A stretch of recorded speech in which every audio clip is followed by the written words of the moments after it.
شوف انا اليوم متفائل برشا بصراحه يا جماعه، متفائل برشا برشا. ومش كان انا برشا كيفي متفائلين من اللي شفناه من المنتخب الوطني التونسي. انا طماع، واللي شفته مع في المباراه الفارطه مع اوغندا، واللي شفته مع البرازيل. اليوم كان يتطبق يا جماعه، رانا نربحوها نيجيريا.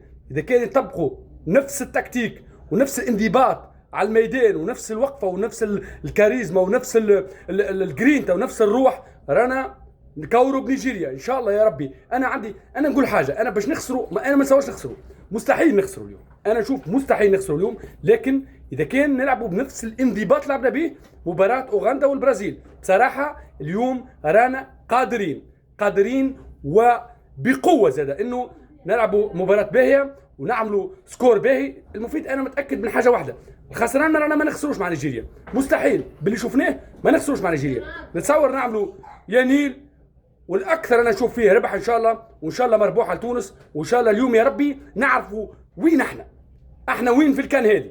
بالماتش نتاع اليوم باش نعرفوا روحنا احنا وين نجموا نمشيو، وين نجموا نوصلوا، وشنو قوتنا وشنو هي قدرتنا في الكان هذه. بصراحه انا بعد مباراه اليوم باش نحكم برشا على المنتخب الوطني التونسي، وباش نجم نقيم المنتخب الوطني التونسي وين نجم يوصل وقداش ينجم يمشي لبعيد في الكان هذه. شكرا لكم، ونتقابلوا بعد المباراه. السلام عليكم.